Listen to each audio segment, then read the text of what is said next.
In the first part of Lester Holt's report here tonight, the landing gear on a 767 widebody flying from Newark to Warsaw refuses to come down. No one had ever tried an emergency landing with this aircraft in precisely this condition before.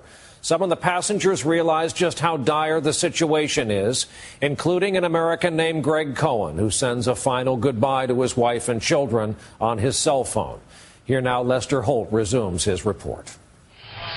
In the skies over Warsaw, LOT Polish Airlines Flight 16, with 231 on board, was just seconds away from attempting an emergency landing like no other.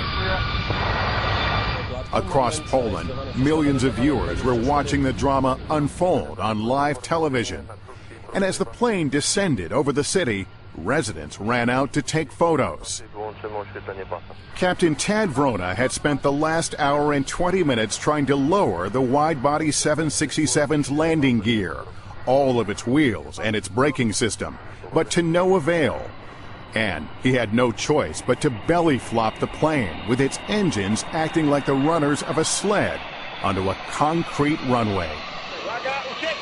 As you can see in this actual video shot inside the cabin, in the final moments, the passengers were ready for the worst.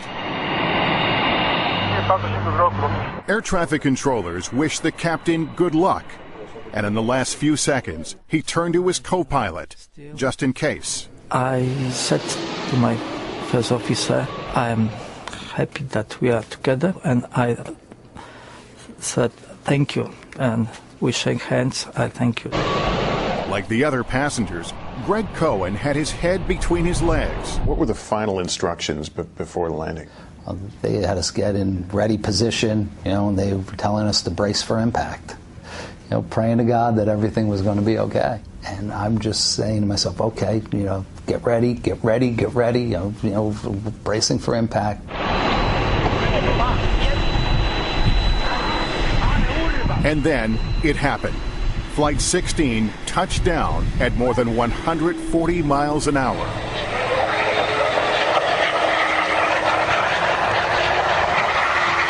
This is the moment of contact on the runway, shot from inside the cabin.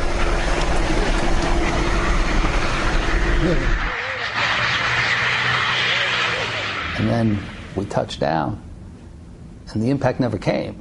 I was waiting for this, like car crash to be in an accident. No bounce? I have to be honest, it was one of the smoothest landings I've ever had. Incredibly, it was a smooth touchdown. A miracle in Warsaw.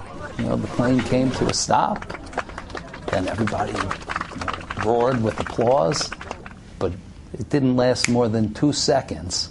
You had the flight attendant immediately stand up and just yell, "Get off this plane now!" Suddenly, there was another danger. There was smoke and a fire on the right side engine. Flight attendant Magda Gortat yelled at the top of her lungs. Get off, get up, get off to the exit. Because I was sure that it's going to explode in a moment. This is actual video of the evacuation from on board the plane. Passengers rushed for the emergency slides, and a few fell as they tried to run away. But emergency crews were able to douse the flames and the fuel leak quickly. The plane didn't explode, and except for a few scrapes and bruises, everyone got off unharmed. It didn't really hit me until I was off the plane. And that's when, I really got emotional. That's when it hit me like, oh my God, what could have been?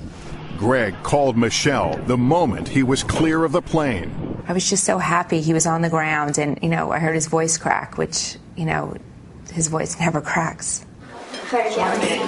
Really, I appreciate, being with my kids a little bit more and try to take a little extra time for the important things in life because, look, it could all be gone in a second. And as for the pilot who got the flight down safely, Captain Vrona became a Polish national hero. And in America, he was honored for saving 231 lives. We caught up with the captain at the Museum of Flight in Seattle. We just did our job. I am not hero. But Americans on board Flight 16 beg to differ, comparing him to the hero of the Miracle on the Hudson. I thought that our captain was Poland's version of Sully. Same incredible amount of airmanship. Yes. What would you like to say to Captain Rona? I want to say thank you. You know, if it wasn't for him, maybe 230 plus people wouldn't be here right now, and I'm forever indebted to him for that. Incredible story. Our thanks to Lester Holt for that. And by the way, the investigation into what went wrong is still going on. There's more information about that on our website.